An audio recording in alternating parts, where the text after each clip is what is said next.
1970年代って1ドル360円で、そこからまあずっと円高ドル安で360円が200円になって、でそこからまあデフレになってリーマンショックがあって80円台みたいな。だからまあ360円からこういうふうになってたトレンドが、まあ、100円を超えて120円を超えてっていう逆に戻っちゃってるっていう状態なので、全然360円時代からしたらまだまだ円安はありえるかなと思ってます。でまあこのインフレっていうのは止まらないと思っていて、その理由、日本って結構借金地獄、日本の国が持っているその借金って1300兆円、まあ、日本の GDP が650兆円って言われてるので、まあ、その GDP の2倍お金を借りてる、まあ、だから年収650万円の人が1300万円の借金してるみたいな、世界でまあ一番借金をしている国っていうようなところで考えてもらえればいいと思います。長期がその7万円っていうのがどういう位置になるかっていうのは分からない、なかなか難しいんですけど、でもさっき言ったようにインフレが本当にこれ止まらない状況になると、まあ、本当に10万円とかになってしまう。その企業の業績が良くて景気が良くて10万円とかになるんじゃなくて、インフレが止まらないから10万円になってるみたいな。例えばトルコ景気悪いんですよ、もうずっと20年ぐらい。とにかくインフレが止まらない、まあ、リラ安なんですね。通貨の価値が下がっていて景気が悪いんですけど、実は株は20倍になってるんですよ。日本もそうなりかねないかなというふうに思ってます。私竹澤と申します。竹澤輝正と申します。でちょっと今ご紹介いただいてたんですけども、まあ、今ジャパンウェルスアドバイザーズという会社でまあ独立系のファイナンシャルアドバイザーという形で金融のアドバイスのお仕事をしてます。でちょっと自己紹介させていただくと、もともと野村証券という大手の証券会社にいまして、まあ、2011年に野村証券に入りましたので、今から15年ぐらい前ですからね。まあ、基本的には富裕層の方の、まあ、主にはまあ、会社を経営されているオーナー様とかの資産管理というところをやってました。まあ、今日のテーマなんですけど、まあ、インフレ時代を生き抜くための、まあ、お金の、まあ、運用の仕方というところで、まあ、一つインフレ、その物価上昇っていうところが少しキーワードになってきます。なので、まあ、もしかしたら今日なんか儲かる株は何だとか、そういう感じでこう来られた方もいらっしゃるかもしれないですけども、なんかそういうことではなくて、まあ、運用って何でするんだっけとか、運用するならどういう方法があるんだっけとか、そういうようなことをちょっと中心にまあ、金融の基礎みたいなところをお話しできるかなと思います。じゃあまあ早速なんですけども、ちょっとこの株、まあ、株の話じゃないと言いながらも株のチャートになるんですけど、これはキオクシアっていう、まあ、日本の会社の株価の動きで、まあ、2024年から今年のチャートの動きになってるんですけど、キオクシアご存知の方いらっしゃいますか？やっぱりさすがにご存知の方も、まあ、大半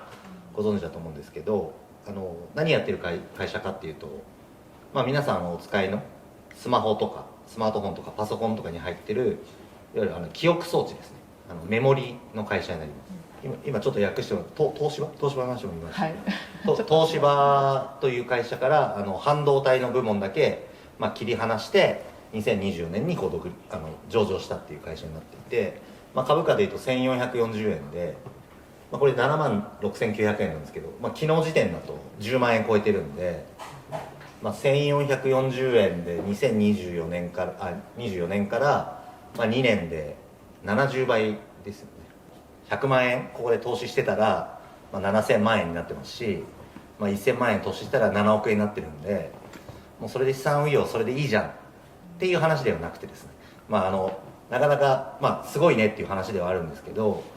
まあ、結構こういう銘柄を当てに行ったりとか、まあ、あとはじゃあこの2年間で仮にここで投資してたとしても、まあ、ここの最後まで持ちきれ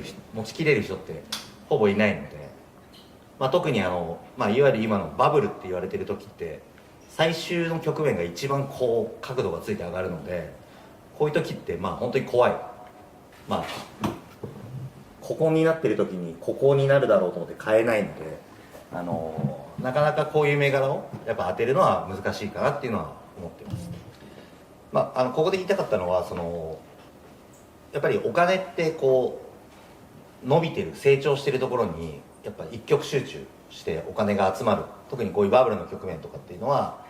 上がるから買う上がるから買うっていう、やっぱり成長してるところにお金が入るっていう仕組みになってるので、やっぱそういう恩恵を受けれるのはその株式投資でしかなかなか難しいですし、例えば僕も含めてですけど普通に生活をして、お給料をもらってっていうだけだとその世の中の成長っていうのをなかなか取り込めないっていうところがあるので、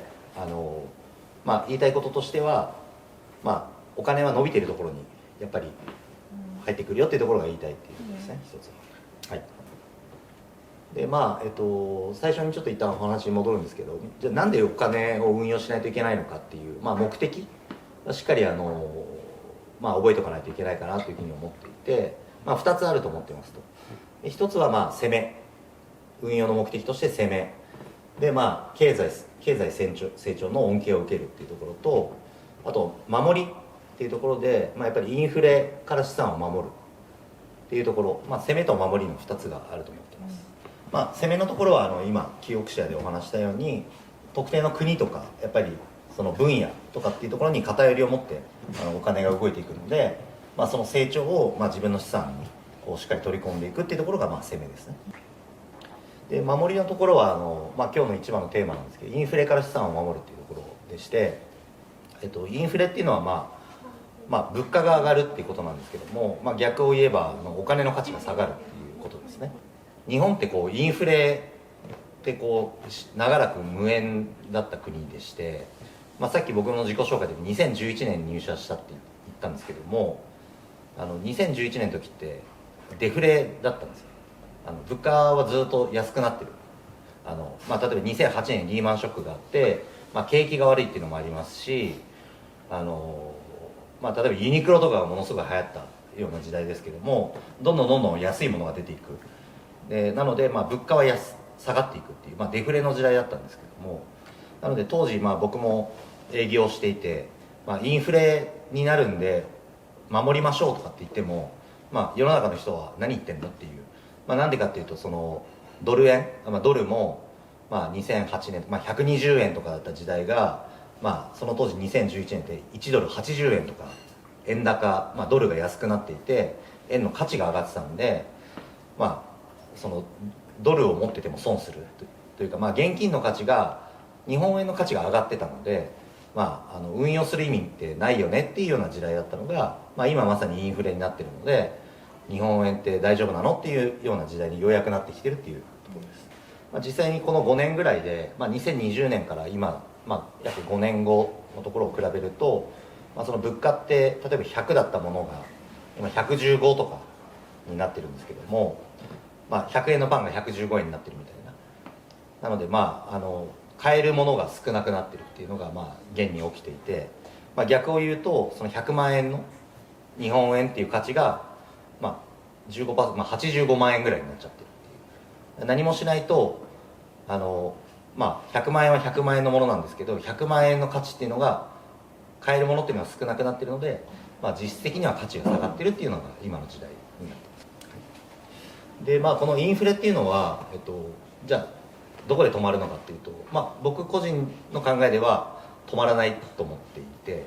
インフレは今後も続くというふうに考えています。その理由、なんでインフレが続くのかっていう理由なんですけども、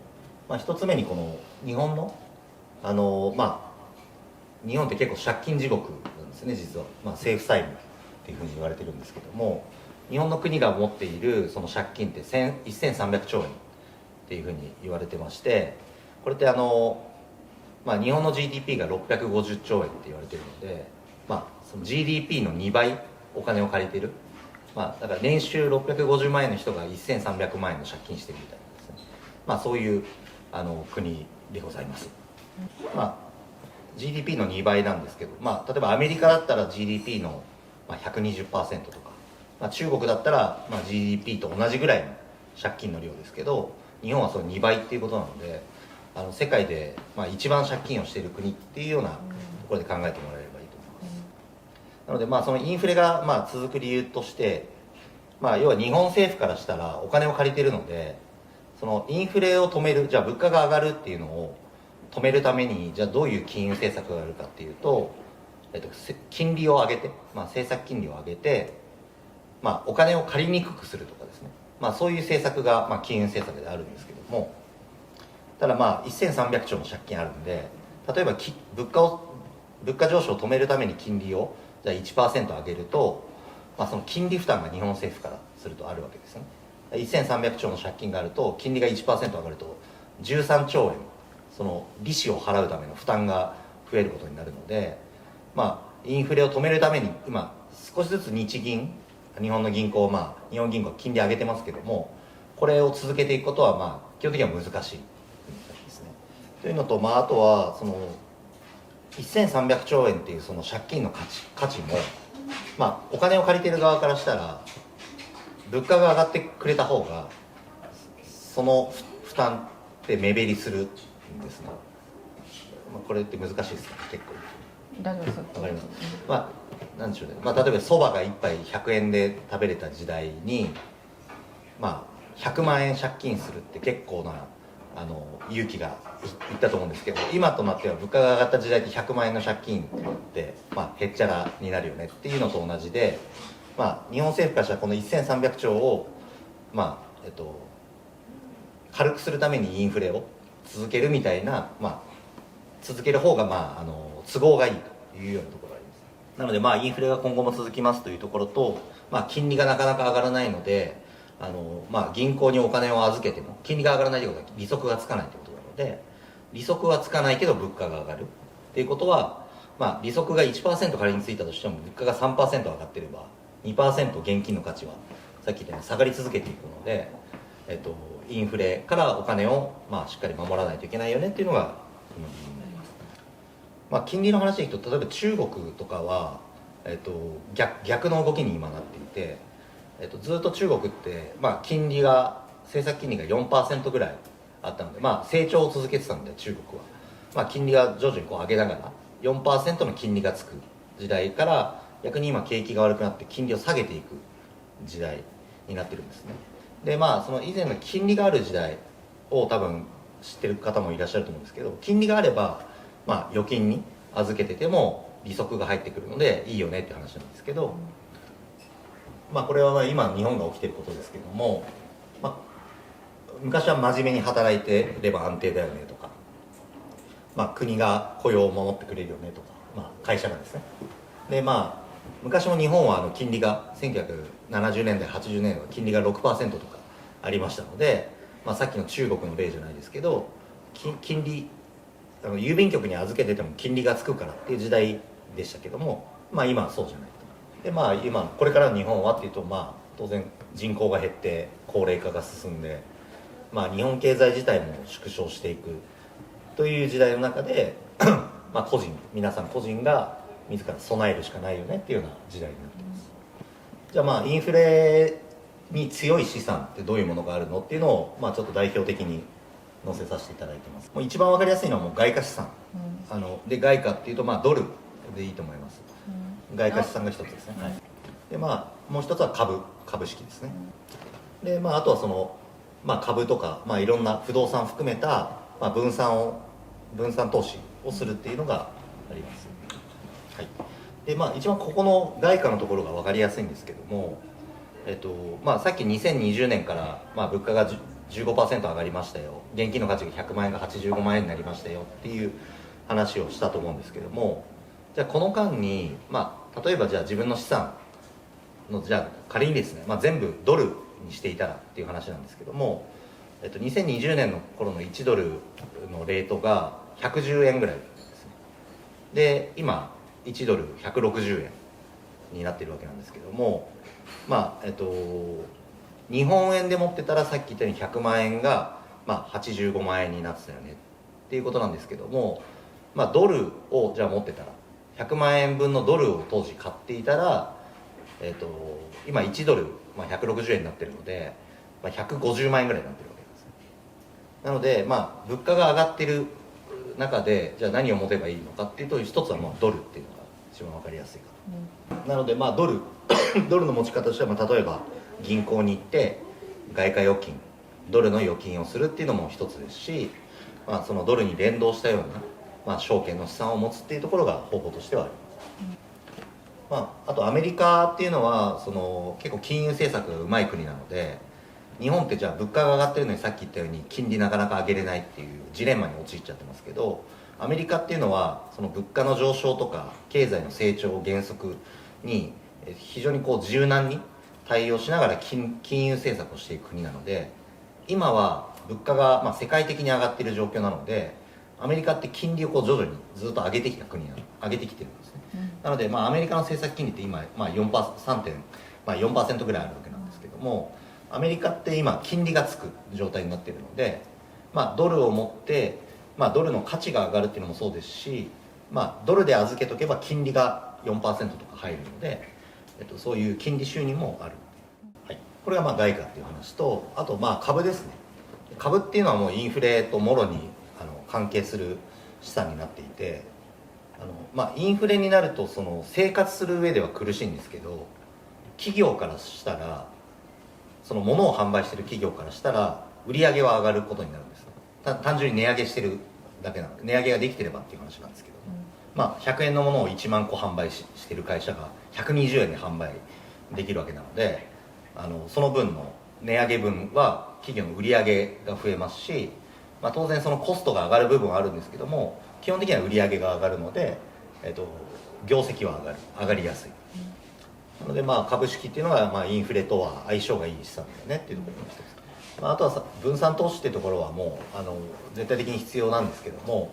お金をじゃあ例えば分かんないですけど1億円あったとして、1億円全部株式に預けるってことは基本的にはないと思うので、そこの、株式、不動産とか、金とかですね、いろいろ組み合わせながら長期運用するってところが大事かなと。ちょっと次にですね、資産が大体どれぐらいのリターンが狙えて、どれぐらい値動きがあるかっていう、図になります。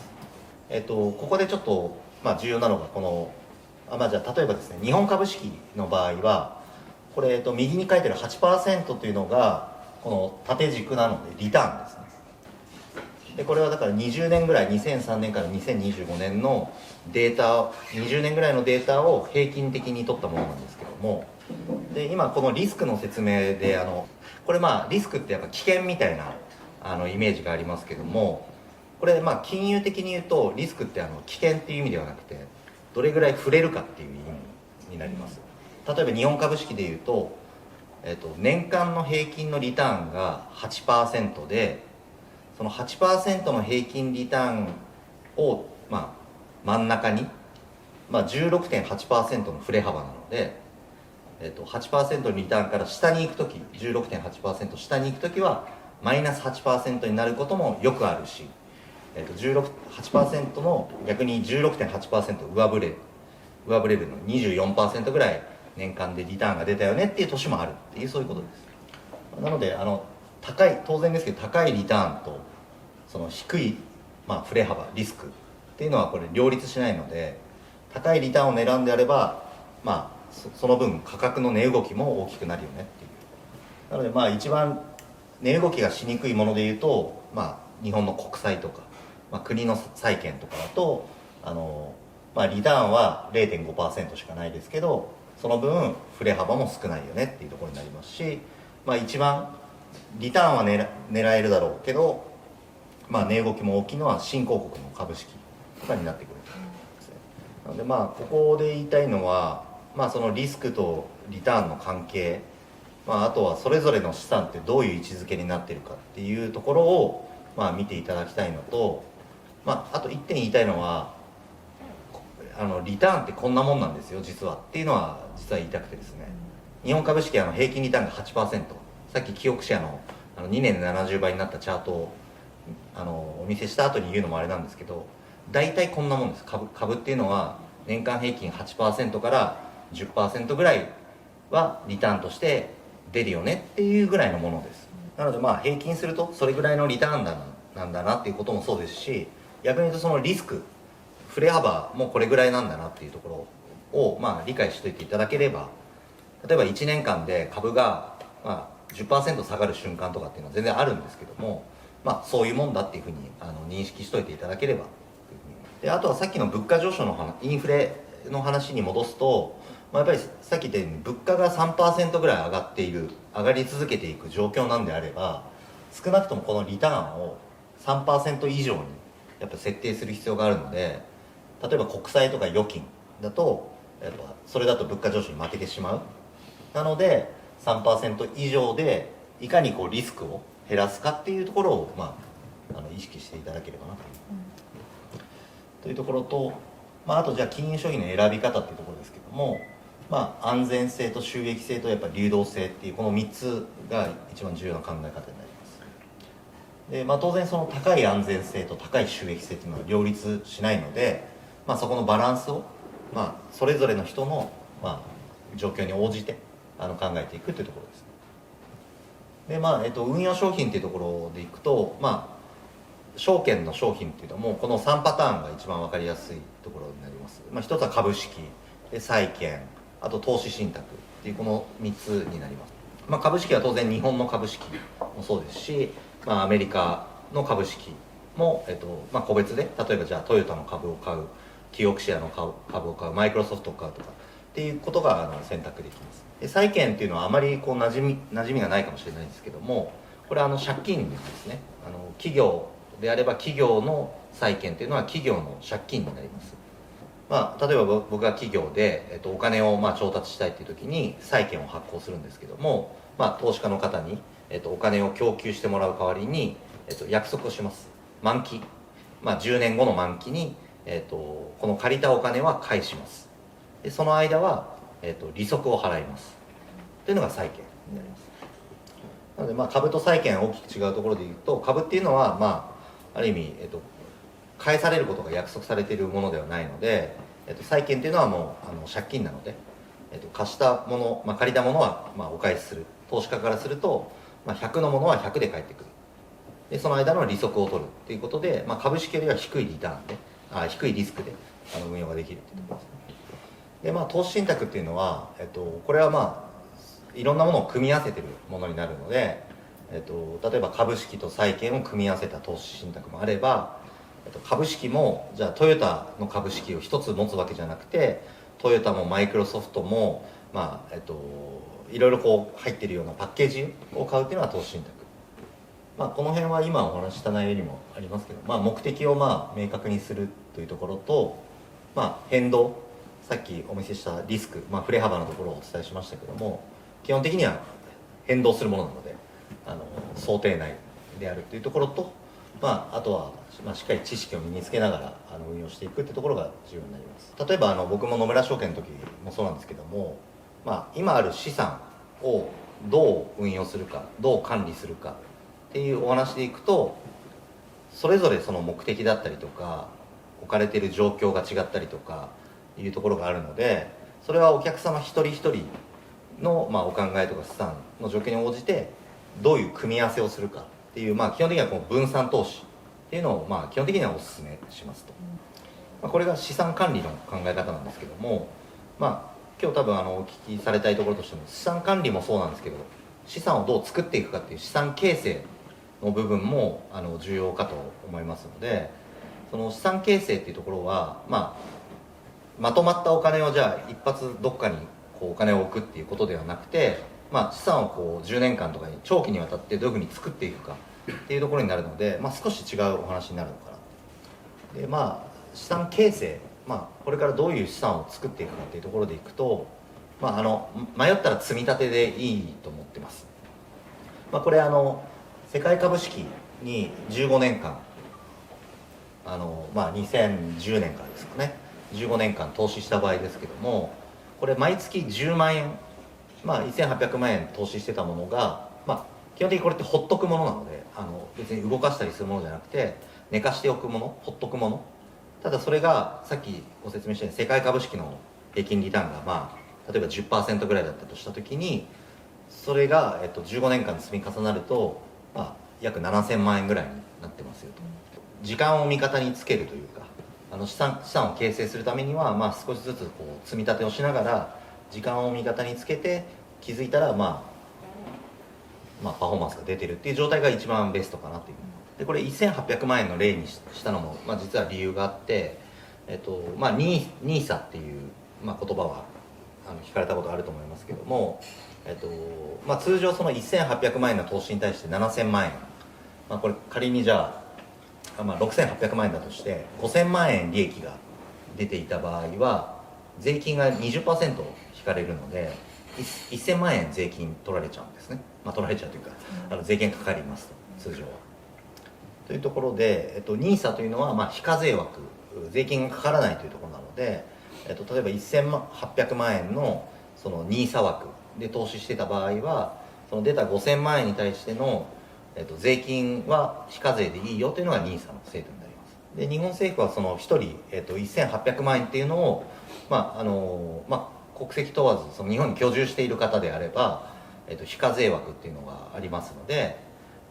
一つは積み立てで、こういう1800万円の NISA 枠を持っておくっていうのが一つなのかなという。で積み立てなので、これも聞かれたことあるかもしれないですけども、毎月決まった例えば10万円だったら10万円、金額が決まってますので、その買うもの例えば株式を積み立てていくとした時に、当然高い時と安い時があるわけなので、積み立てであれば、10万円だったら、安い時は多く、数量が買えますし、高くなったら少ない分購入するっていうような形でコストが平均化されていくっていうところになります。なのでちょっと今日のまとめですけども、じゃあ運用を何から始めればいいのっていうところでいくと、積み立てが一番始めやすいところかなと思いますので、まず証券口座を開設してみてください。証券会社でいうとネット証券と、対面の証券会社がありますけども、ネットだと SBI とか楽天とかそういったところが、口座数も多くて使いやすいところになるので、なので積み立てとかであればこういうネット証券でもできますし、さっき言った資産管理、じゃあ今ある資産をどういうふうに、運用していきたい、どういうふうに活用したいっていうところはやっぱり対面で、担当者と相談しながらやるっていう方法もあるので、基本的には今日の内容は以上ということで、インフレからどういうふうに資産を守るか、インフレから守る必要性みたいなところをちょっとお話しさせていただきましたけども、始めやすいところとしては積み立てなんかっていう方法もあるので、ぜひ皆様お試しいただければなというふうに思います。はい、じゃあ以上になります。質問応答ですね。はい、質疑応答。はい。NISA の枠じゃなくて、NISA 枠以外に投資する場合は何かいい投資ものがありますか？特に長期的な。そうですね。NISA だから NISA じゃないからとかっていうのはあまりないんですけど、その NISA って非課税枠の制度なので、当然そのお得感でいうとその値上がりが大きい方が NISA を使った意味があるので、値上がりを狙うものは NISA でなるべく買った方がいいですし、逆に言うとその NISA 枠じゃなくてもいいものでいうと、さっきの債券みたいなそんなに値上がりを狙わないものであれば非課税か課税かってそんなに大きくないので、そういう違いはあるかもしれないです。そうですね。そこでいくと大前提としてやっぱりその目的の話に戻るんですけど、やっぱり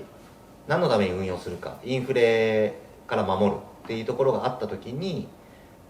まずドル資産を持つっていうのは非常に有効な手段なので、ドルを持つというその手段の中にアメリカの株式があるというような位置づけなのかなと思っているので、確かにその為替変動リスクはあるんですけども、長期的にはドル高円安になるよねというところで私は思っているので、あんまりその為替リスクは気にはしてないかなっていうところです。ちょっと一つ目の質問なんですけど、ちょっとあまりよく分からなくて、240万円の成長投資枠をどういうふうに1年間の中で買った方がいいかっていうことですね。240万円を一発で買わないといけないわけじゃないので、例えば100万円買って50万円買ってで80万円買ってとかっていうので1年間240万買うっていうのでも全然いいと思います。様子を見て買うべきなの？まあそうですね、マーケットとか自分が買おうとしているものがよっぽど下がってる時、チャンスだと思った時は別にいいと思うんですけど、基本は分けて買っても全然いいかなというふうに思います。で、あと何でしたっけ、日本株の動きですかね。まあ相場感というか、結構それ今がどうなの、高いのか安いのかっていうところは結構個人の考えが入っちゃうんですけども、まあ一般的な話でいくと、必ずどんな年も一瞬こう急落する時ってあるので、例えば日経平均が2000円下がりました、3000円下がりましたみたいな日がボンバン続いて、なんとかショックみたいなのって1年間で1回ぐらいは起きるんですね。なので、まあ、そのタイミングを待つっていうのが一番安全だと思います。なのでそうですね。で、長期の話と今の短期の話がまた別で、長期がその7万円っていうのがどういう位置になるかっていうのはまあわからない、なかなか難しいんですけど、でもさっき言ったようにインフレが本当にこれ止まらない状況になると、まあ本当に10万円とかになってしまう。その企業の業績が良くて景気が良くて10万円とかになるんじゃなくて、インフレが止まらないから10万円になってるみたいな。例えばトルコっていう国って景気悪いんですよ。もうずっと20年ぐらい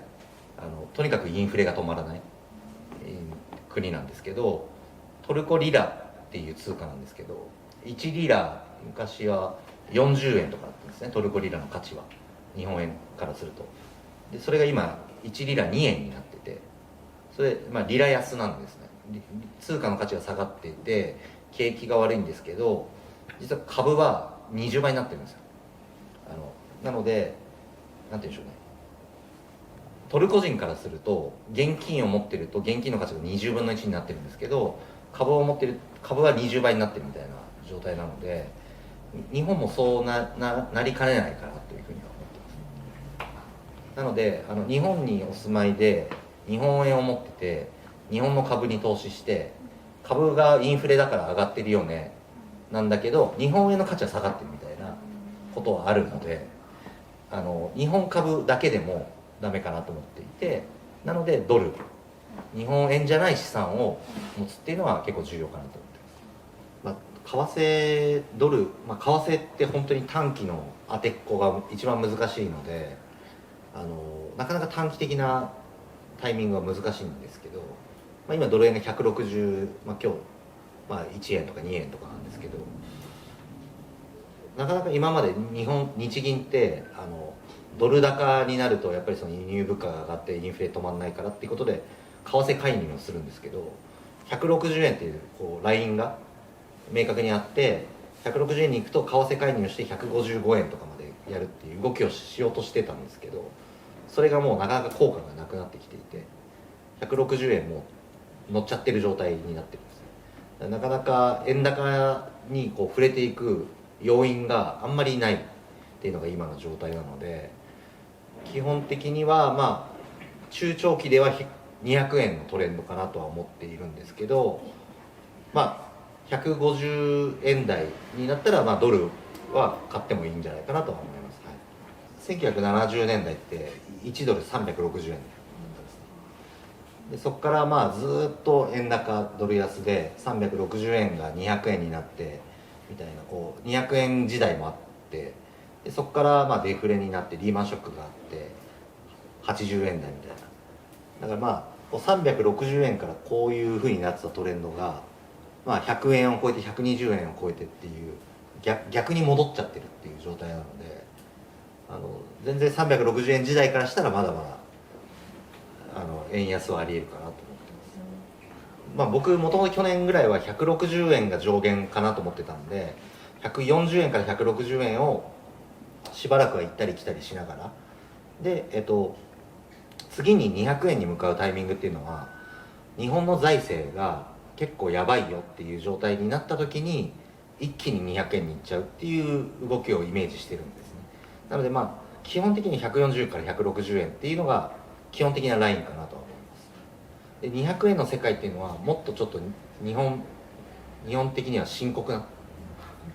状況になるタイミングが200円のところかなと思ってます。短期的にはならないと思ってますね。じゃあ基本的に160円上限で。そうですね、160円ぐらいかなと思ってますね。資産運用をするときにさっきのいわゆる伝統的なその資産っていうのがやっぱりその債券と株式が基本的には伝統的な資産とされていて、でこのリートって不動産なんですけども、不動産とか金っていうのはオルタナティブって言って代替資産って言われてるものなんですよ。なので例えば、